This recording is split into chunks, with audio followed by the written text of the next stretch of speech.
with AEW soon expected to outbid WWE for talent and more. This is Wrestling Hub. My name is John, and you're watching the Wrestling Report for February 12th. Before we get into the rest of the video, make sure you subscribe to Wrestling Hub and turn on all notifications to stay up to date with everything in the world of pro wrestling. Also, don't forget to follow us on Instagram at WrestlingHubOfficial and also follow us on Twitter at Wrestling_Hub.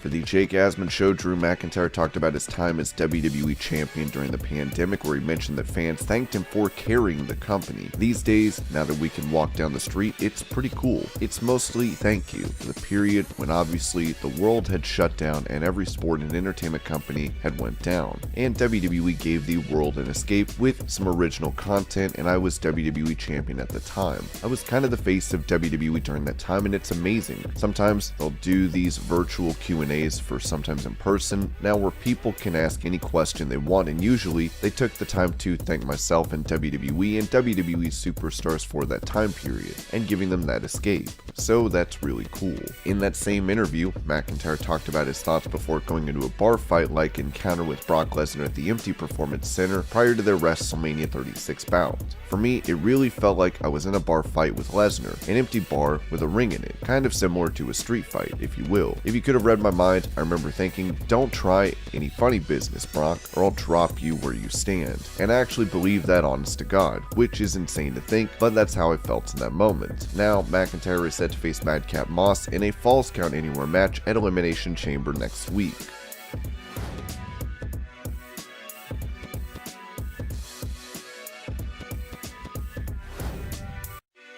With him under WWE contract and close to finishing up his collegiate commitments, Gable Steveson looks like he could become the next big star in pro wrestling. The Olympic gold medalist sat down with KTSP to make it clear that he wants to go to UFC after he's done with WWE. I think my time has come in amateur wrestling, such as collegiate and Olympic stuff. My time is coming to an end. I am made for something different, and that's WWE for right now. And who knows, maybe 10 years from now, fighting in the UFC or something like that.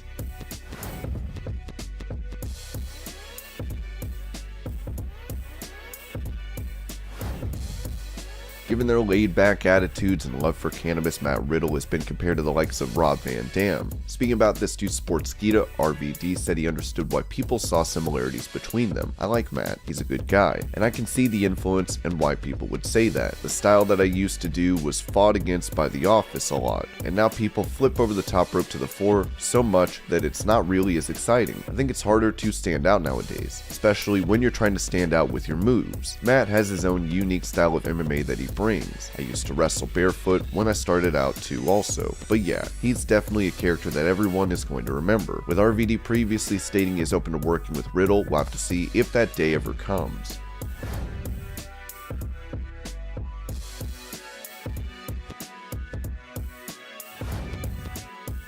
With two big AEW debuts in the form of Keith Lee and Jay White taking place on Dynamite, Tony Khan noted with Sports Illustrated that fans will be seeing more of the New Japan star. Expect to see more Jay White in AEW. He came through the Forbidden Door, and there were many reasons his arrival transpired the way it did on Dynamite. That wasn't finalized until Sunday, and I'm so happy that we could bring that excitement to the fans. I wanted to have that Forbidden Door element to our show. It was intentional to have that moment backstage, reuniting members of the Bullet Club against their old rivals from Chaos and Rocky Romero and Trent Beretta.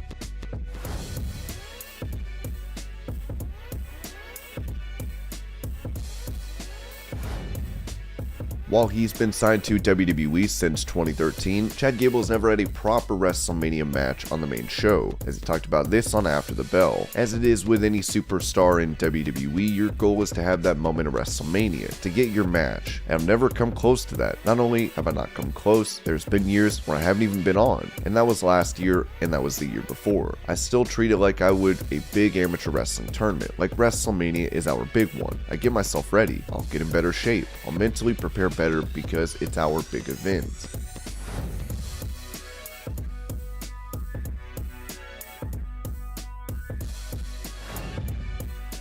Following her release from WWE in November, Ember Moon is back on the independent scene as Athena, with her recently talking to High Spots, revealing she finds enjoyment in watching bad wrestling. Not the only one they should probably see. See, here's the thing. I find enjoyment out of like bad wrestling, because I've been there, and I feel like if you show someone wrestling, it either has to be a super crazy hardcore match or Ricochet versus Ospreay or something like that's so crazy that they get sucked in that they stick around to see more, right? Like, I don't know. I would probably start with Ricochet versus Ospreay, then I would go to some backyard wrestling, you know, just to show them all avenues of what was going on. I used to watch all the time, and then I met Freight Train, and he was the nicest person in the world, and I was like, I don't think I can watch $5 wrestling anymore because he's just so sweet.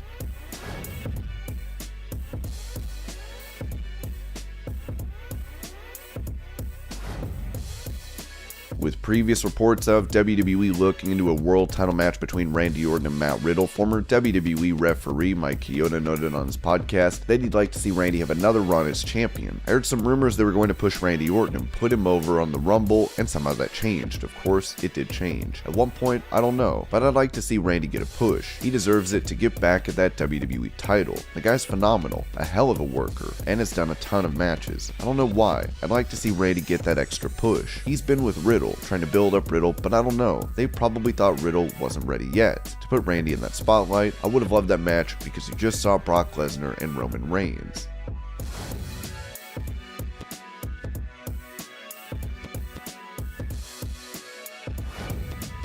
Talking about his time in WWE on his podcast, Matt Hardy revealed that he wished a match with Roman Reigns took place prior to his departure. I definitely would have loved to compete against Roman Reigns when I was in WWE. I like Roman quite a lot as a performer, and I really like him as a human being. We always got along good, and he is just a real cool person and such a hard worker. He's so smooth, he's so handsome, he's so charismatic, and he really does have an amazing package. The stuff he's doing currently with him and the Usos, I mean, I can't put that over enough. It is my favorite thing on WWE TV, and he is absolutely killing it.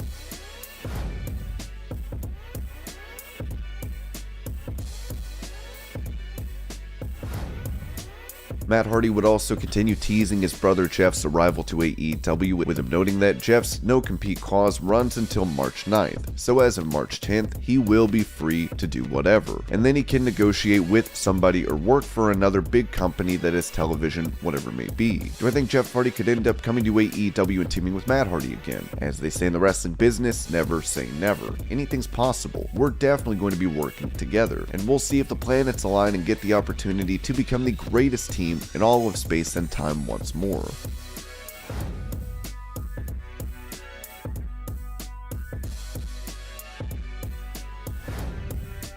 While AEW is not going toe-to-toe in an all-out bidding war with WWE, Dave Meltzer revealed on Wrestling Observer Radio that we could be seeing this in the future. After Danielson, I don't even know who there you could really get, because I just don't see like the few top guys that they have there. I mean, Owens was the perfect case. Owens got such a big contract that AEW didn't want to match it. They basically told him, in 3 years, call us again. In 3 years, they're hoping that they've got the $100 million, $200 million TV contract.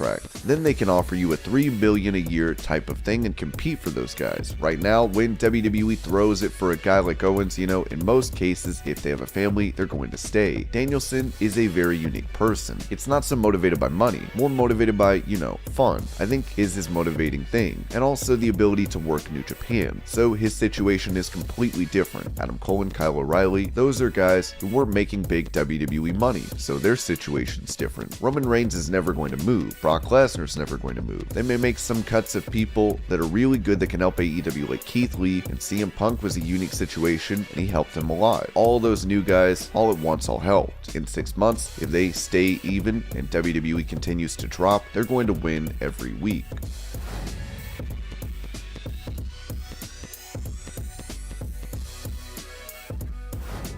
Talking to Beckles and Retro, AEW president Tony Khan reflected on the main event match between CM Punk and MJF, where he started saying this about MJF. He's a jerk, but he's definitely one of the best pro wrestlers in the world right now. He picked up a big win over CM Punk, and that is what's great about AEW, you know? You never know what's going to happen. We'll match up some of the best young wrestlers today, the wrestlers of today and the future like MJF, and the wrestlers of long-time history and today. You know, whether it's CM Punk, without MJF, he was undefeated until that point. point. He wrestled a big mix of the top young wrestlers like Darby Allin and Daniel Garcia, and veterans like Eddie Kingston and Matt Sydal and Bobby Fish. So I think you'll see a great mix of the veterans and the young wrestlers, and the free agents, and the Forbidden Door. It's a great recipe, and the best thing about it is it's all because of the fans and listening to you and the fans and what you want to see. Khan also touched on bringing in Jay White. On Dynamite, on TBS, on Wednesdays, and on Rampage on TNT, you continuously see wrestlers from outside AEW come in, whether it's an action or getting involved in the matches. And it's a lot of big names, you know. You mentioned Jay White. He showed up on Wednesday Night Dynamite on that huge show, and you never know when he's going to show up.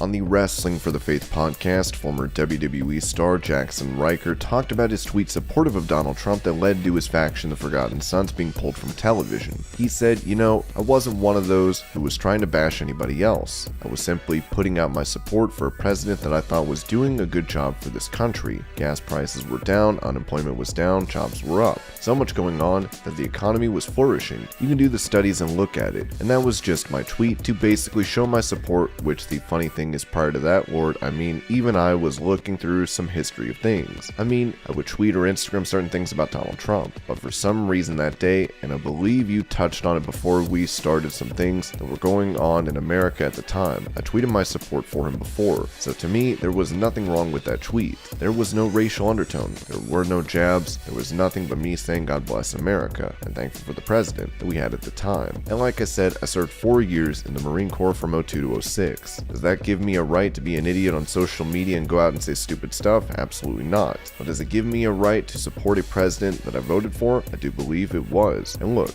we've never talked about it. First time right here, people getting a chance to hear about it. I'm excited to kind of let it out, but I could see if there was something wrong with that tweet, but in my eyes, I said nothing wrong. So that's where I stand on it, man. Regarding the backlash he received, Ryker noted that I'm sitting on my couch and within a matter of, I'm gonna say 15 minutes, my phone starts to just blow up. I start to get random calls from random numbers. I'm like, what's going on? And my wife goes, what's going on with your phone? Literally, it's like the end of the world has happened. Within a matter of an hour or so, I'm getting death threats. I'm getting cell phone calls. If I can number the amount of voicemails that came over my phone from that time it happened for at least a good week. Well over 100 voicemails and people threatening my family, my address, within a matter of an hour or so was tweeted out. My new address. People were saying they were gonna come burn down my house. People said they were gonna come murder my family. Dude, it was the most extreme thing I've ever been through, to the point of the old Chad back in his 20s wanting to come out, you know what I mean? There was certain quote-unquote friends who would text me or call me, and one of them who I respect and still do and worked with him many times, he told me he was disappointed, and I called him and I said, why are you disappointed in me? I said, this is my views, like I said anything wrong, and he was just like, I just expected more from you. And I'm like, because I don't support who you support. You know, that's what you're talking about here, dude. It's like these cancel culture folks, and you see it in Hollywood all the time. You know, certain actors getting canceled because somebody they support or things they stand for, whether it be anti-abortion or whatever. But these same ones who were screaming, you know, my body, my choice, like, oh, I can go murder a baby. They're the same ones over here going, oh, you need to get this vaccine or you need to do this. So what are we doing here? We're just dividing the country, man. And we've seen that over the past few years.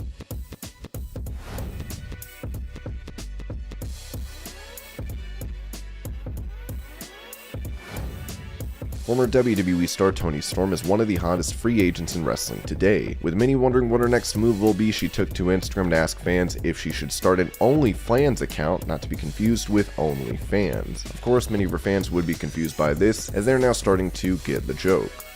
And this was your Pro Wrestling News Update. I hope you're all having a great day. Thank you so much for watching, and I'll see you later.